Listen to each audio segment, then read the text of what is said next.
청명야담에 귀한 발걸음 해주셔서 감사합니다.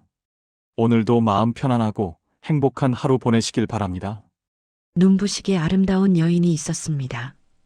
그 여인의 이름은 금옥이었지요. 조선 중기 전란으로 피폐해진 한 시골 마을의 객주에서 금옥은 객주의 딸이라고 불리며 살고 있었다고 합니다. 밤거리는 항상 조명이 밝았습니다. 도성의 상인들이 지나가는 길목에 자리 잡은 그 객주는 마을에서 가장 번성한 집이었거든요. 그리고 그 객주 안에서 금옥은 움직였습니다. 마치 무용을 추듯 부드럽게, 그리고 꿀처럼 달콤한 말씨로요. 어이 상인 나리, 오늘 한잔 하시겠어요? 우리 객주집 술은 도성의 술과는 다르랍니다. 제가 직접 담은 거거든요. 상인들은 금옥의 웃음에 넘어갔습니다. 하지만 그 웃음 뒤에는 무언가 다른 것이 숨어 있었다고 하네요. 금옥의 눈은 웃지 않고 있었습니다. 차갑고 계산적인 눈으로요. 금옥의 내심은 이렇게 중얼거렸다고 합니다. 저 노인은 무명 상인이지만 얼굴색이 좋아. 최근에 한 건 크게 했을 거야. 저 남자는 자꾸 내 손을 잡으려고 하네. 약한 놈이야. 저기 저 젊은이는. 금옥은 그 밤도 남자들의 지갑을 여는 열쇠가 되었습니다. 술을 따르고 웃어주고 손을 맞잡아주고, 하지만 자신을 주지는 않았다고 하네요. 오직 계산만 할 뿐이었습니다. 밤이 깊어갔습니다. 대부분의 상인들이 떠나갔습니다. 그때 들어선 손님이 있었습니다. 수수한 옷을 입었지만 행동 하나하나가 품이 있는 사람.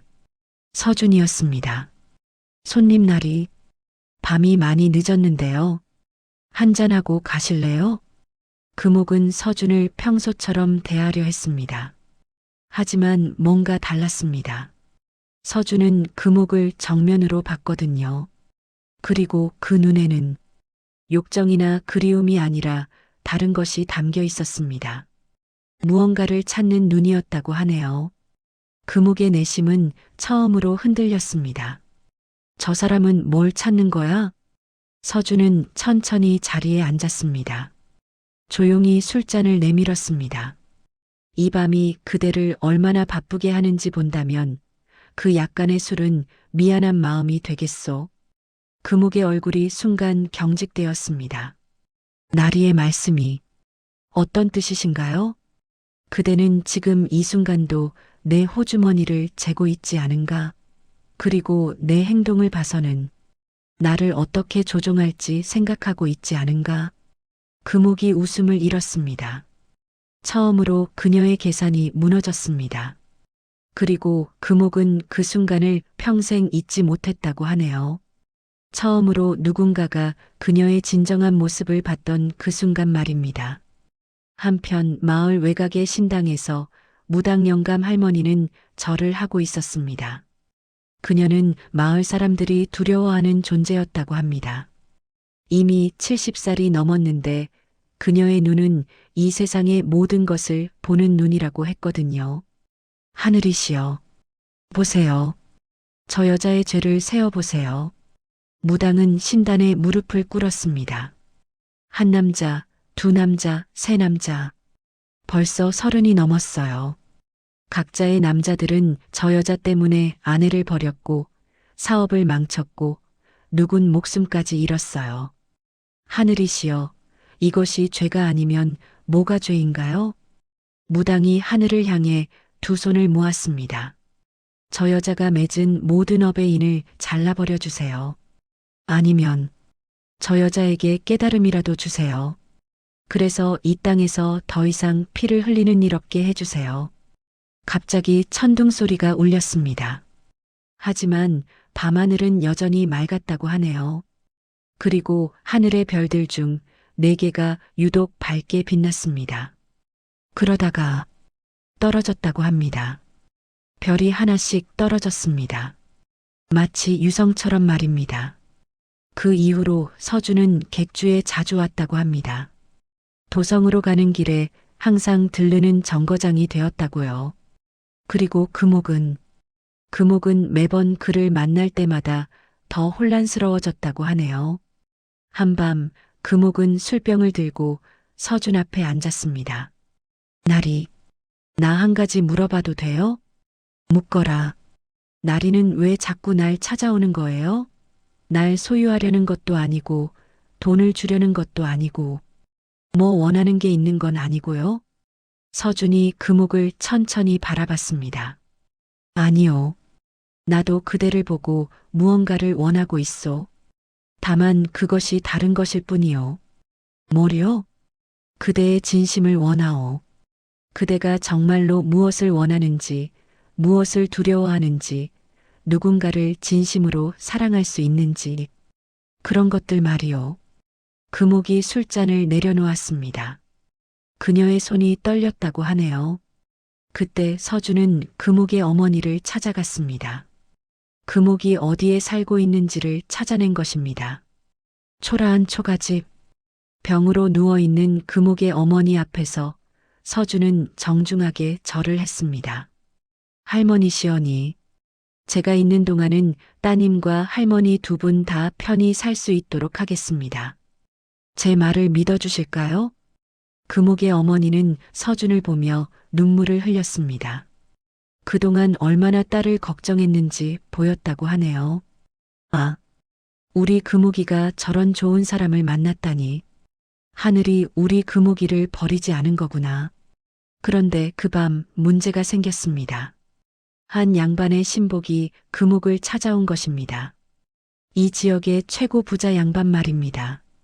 금옥 아씨, 우리 주인 나리께서 그대를 원하신다네. 기와집 10채, 논 100석, 그리고 맹종계를 하사하신다네. 어떤가? 금옥의 눈이 반짝였습니다.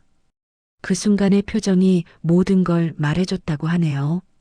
금옥의 내심은 이렇게 중얼거렸습니다. 저 돈이면 어머니도 도시에서 치료받을 수 있고 객주도 내 것으로 만들 수 있고 서준이는 금옥은 그 제안을 받아들였습니다. 하지만 이것은 단순한 욕심 때문만은 아니었다고 하네요. 그것은 시험이었습니다. 금옥의 내심은 이렇게 생각했다고 합니다. 서준이가 정말로 나를 원하는지 시험해 봐야 해. 물질 앞에서 그 남자가 어떻게 반응하는지 봐야 해. 만약 그가 이 물질을 이기고 날 택한다면 그 남자는 진정한 사랑을 하는 사람이야. 하지만 그것도 또 다른 계산이었습니다. 그렇게 며칠이 지났습니다. 금옥은 한 양반의 저택으로 들어갔습니다. 화려한 저택? 하지만 어둡다고 했네요. 기와집 10채, 논 100석의 불을 가진 한 양반은 금옥을 자신의 소실로 삼았습니다. 하지만 가정 밖에 숨겨진 곳에 가두었다고 합니다. 아내에게 들킬까 두려워했던 것입니다. 금옥이는 창문 없는 방에 앉아 있었습니다. 낮인데도 어두웠습니다. 한 양반은 자주 들어왔고 금옥에게 자신의 소유물이 되라고 했다고 하네요. 금옥이 내가 그대를 이렇게 소중히 대하는데 그대도 나를 사랑해야 하지 않나? 그렇고 말고요. 나리, 금옥의 목소리에는 감정이 없었습니다. 그 밤 금옥은 한 양반의 동계를 발견했습니다. 어마어마한 액수의 돈과 보석들이 가득 찬 그 궤를요.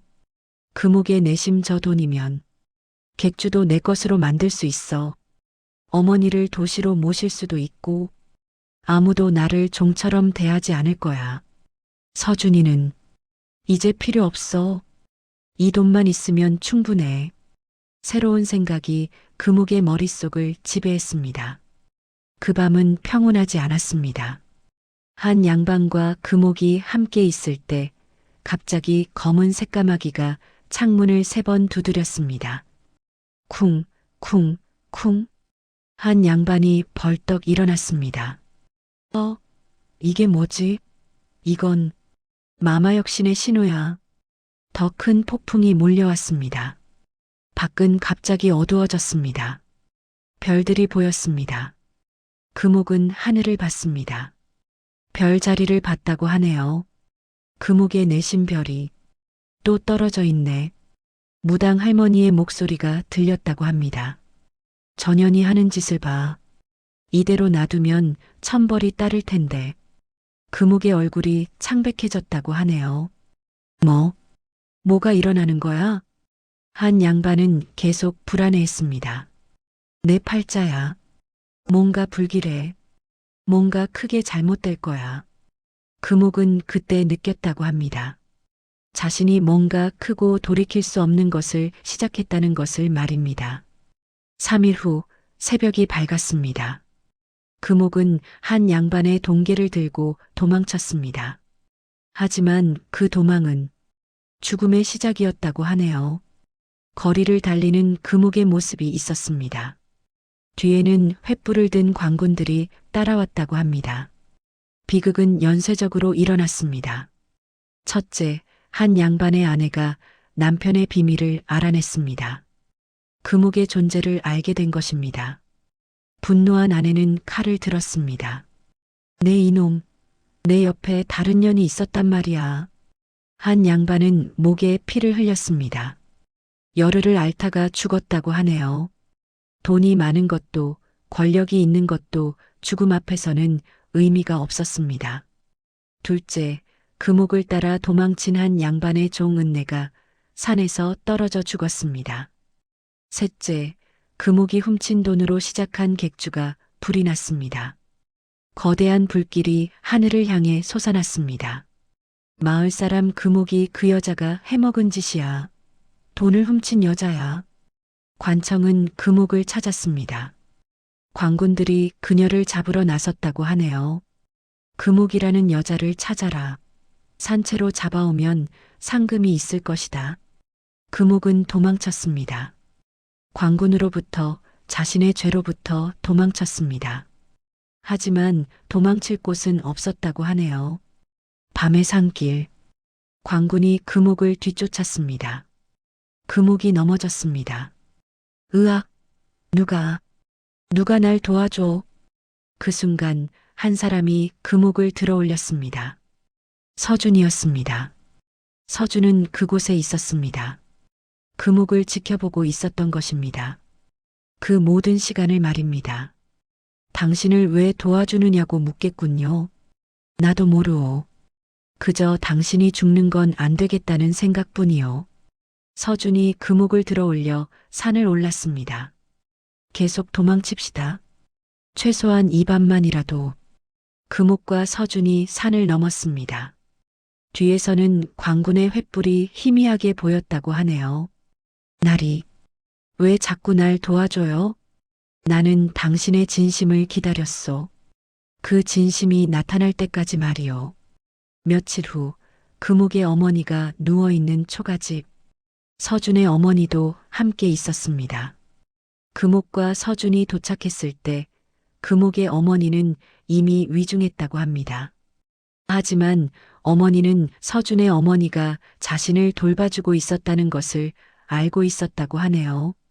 금옥이 어머니의 손을 잡았습니다. 어머니, 내가 왔어요. 금옥의 어머니가 천천히 눈을 뜹니다. 약해진 목소리입니다. 우리 금옥이, 넌 행복했니? 금옥이 어머니의 손을 세게 쥐었습니다. 네, 어머니. 이제 행복할 거예요. 이제 좋은 사람을 만났어요. 어머니가 서준을 봤습니다. 고마워요. 우리 딸을 도와줘서. 어머니의 눈이 천천히 감겼습니다. 금옥의 어머니는 그렇게 눈을 감았습니다. 그 순간 금옥은 자신이 잃어버린 것이 무엇인지를 비로소 깨달았다고 하네요. 금옥이 어머니의 손을 놓지 않았습니다. 어머니, 나 미안해요. 내가 잘못했어요. 금옥은 처음으로 진정한 눈물을 흘렸습니다. 계산이 없는, 거짓이 없는 눈물을 말입니다. 서준의 어머니가 금옥의 어깨에 손을 얹었습니다. 자식이 깨달은 것만으로도 다행이네요. 너무 늦기 전에 말이에요. 밤이 되었습니다. 무당 할머니의 신당으로 금옥이 들어갔습니다. 금옥은 무당을 찾아갔습니다. 그리고 무당 앞에서 처음으로 자신의 죄를 인정했다고 하네요. 금옥이 무당 앞에서 깊은 절을 했습니다. 할머니, 저를 저주해 주세요. 이 목숨으로 갚을 수 없는 죗값이 얼마나 크고 깊은지 이제 알겠어요. 무당이 금옥의 머리를 3번 때렸습니다. 저주가 아니야. 이건 깨달음이야. 넌 이제서야 제대로 된 약속을 할 수 있게 됐어. 많은 남자들에게 거짓 약속을 했지만 이번엔 진심으로 약속할 수 있게 된 거야. 무당이 금옥을 일으켰습니다. 저 하늘 보거라. 별이 몇 개나 빠져 있는가? 금옥이 하늘을 봤습니다. 4개. 4개가 없어요. 무당은 금옥에게 말했습니다. 그 4개의 별은 그녀가 버린 4명의 남자들이었다고 말이에요. 그리고 그 별들의 무게는 평생을 짊어질 그것이었다고 하네요. 넌 이제 저 4개 별의 무게를 인생으로 갚아야 해. 남은 그 4개의 별 아래로 살아야 해. 그것이 넌 할 수 있는 유일한 방법이야. 금옥이 무릎을 꿇고 절을 했습니다. 알겠습니다, 할머니. 그 밤 하늘이 다시 울었다고 합니다. 비가 내렸다고 하네요. 금옥의 눈물을 씻어주는 빛이었다고 말입니다. 며칠 후 밤의 길입니다. 서준과 금옥이 달아나고 있었습니다. 서준과 금옥은 그 밤 광군을 피해 달아났습니다. 그리고 그 도망의 과정에서 서준은 모든 것을 버렸다고 하네요. 길을 가는 2사람입니다. 뒤에는 광군의 횃불이 있었다고 합니다. 계속 달립시다. 광군이 점점 가까워졌습니다. 나리, 이건 내 죄야. 넘어져도 나만 따라잡으세요. 아니요. 우리는 함께 달립니다. 갑자기 검은 보자기가 2사람의 머리에 씌워졌습니다. 잡았다. 2사람은 기절했습니다. 그리고 깨어났을 때 그들은 다른 곳에 있었다고 하네요. 새벽입니다. 숲의 한 곳에서 금옥과 서준이 깨어났습니다. 검은 보자기가 벗겨졌습니다. 우리가 죽었나요? 아니요. 우리는 살았습니다. 그들 옆에는 보따리가 있었습니다. 그 보따리 안에는 옷이 있었고 돈이 있었고 그리고 한 통의 편지가 있었다고 하네요. 서준이 편지를 읽었습니다. 금옥과 서준은 이제 죽은 사람이다. 그러니 이제는 그 이름으로는 살 수 없다. 그 이름이 이곳에 들려오는 순간 둘은 다시 죽음을 면하지 못할 것이다. 우리들이 할 수 있는 힘은 여기까지다. 자네들의 목숨은 여러 사람이 구한 것이니 허튼 짓 하지 말고 바르게 잘 살아야 할 것이야. 편지는 상군과 무당이 보낸 것이었습니다. 그들은 금옥과 서준을 위해 관청까지도 움직였다고 하네요. 그리고 2사람은 새로운 이름으로 다시 태어났다고 합니다. 나, 이제 뭐라고 불러야 되나요? 서준이 금옥의 손을 잡았습니다. 초이라고 하시지요. 그리고 우리는 이제부터 함께입니다. 먼 지방의 작은 포구 마을입니다. 초이와 서준은 작은 객주를 운영하고 있었습니다. 초이와 서준은 먼 지방의 작은 포구에서 새로운 삶을 시작했습니다. 하지만 그 삶은 평온하지 않았다고 하네요. 밤입니다. 초이가 침대에서 깼습니다. 식은땀을 흘리고 있었다고 합니다. 초이의 내심 또 꿈이야. 저 남자들이 자꾸 내 꿈에 나와. 서준이 초이를 안았습니다. 괜찮습니다. 나는 여기 있습니다. 초이는 매일 밤 꿈을 꿨다고 합니다. 자신의 죄로 인해 죽은 사람들의 얼굴이 떠올랐다고 하네요. 그리고 초이는 매달 벌어들인 돈의 절반을 몰래 가난한 여자들과 아이들에게 나눠줬습니다. 세월이 흘렀습니다. 계절은 돌고 돌았습니다. 10년이 지났습니다. 초이의 얼굴에 주름이 생겼다고 합니다. 20년이 지났습니다. 서준의 머리가 하얀색이 되었다고 합니다. 30년이 지났습니다. 초이는 매일을 같은 마음으로 살았다고 합니다. 죗값을 갚는 마음으로 말입니다. 40년이 지났습니다. 가을날의 폭우입니다. 어느 가을 무당 할머니가 그 폭우에 왔다고 합니다. 이미 100세가 넘은 나이에도 불구하고 말입니다. 무당이 초이와 서준의 객주에 들어왔습니다. 저 별의 무게를 계속 지고 있네. 보기 좋군. 초이와 서준이 무당을 봤습니다. 모두 늙었다고 하네요. 할머니, 당신이 오래 살았지? 너를 보려고 이 몸이 버텼나 봐. 와, 좋아 보이네. 초이는 무당에게 물었다고 합니다.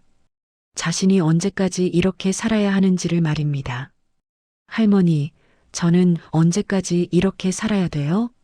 이 무게를 언제까지 지고 있어야? 무당이 초이의 손을 잡았습니다. 네가 남은 생을 다 써야 해. 근데 이제는 남은 생이 아니라 새로운 생이 되어 있겠지. 보거라. 저 별 4개는 아직도 없지만 그 자리에 뭔가 다른 게 떠올랐을걸. 그게 네 새로운 별이야. 계속 그 별 아래로 살아가. 초이가 하늘을 봤습니다. 그리고 정말로 새로운 별들이 떠올라 있었다고 하네요. 더 밝게, 더 아름답게 말입니다. 하늘에 새로운 별들이 떠올랐습니다. 4개의 떨어진 별자리가 있던 자리에 더 크고 밝은 별들이 나타났다고 합니다.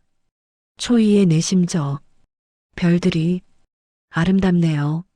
서준이 초이의 손을 꽉 잡았습니다. 우리는 이제 함께 그 별 아래로 살겠습니다. 마을길입니다.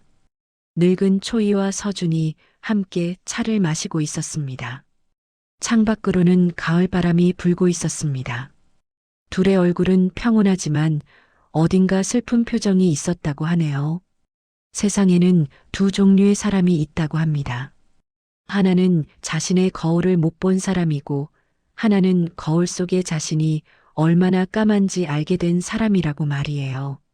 금옥은 많은 남자들의 거울이 되어주지 못했지만 결국 하나의 거울 앞에 섰을 때야 비로소 자신을 봤다고 합니다. 그리고 그 거울은 진실이라는 이름의 거울이었다고 하네요. 서준의 변하지 않는 사랑 속에서 그녀는 비로소 자신을 봤습니다. 그리고 그 모습은 깊은 죄 속에서도 구원받을 수 있다는 것을 보여줬다고 합니다. 그 후 초이와 서준은 40년을 더 함께 살았다고 합니다. 마을 사람들은 그들을 하늘의 별이 보호해주는 부부라고 불렀다고 하네요.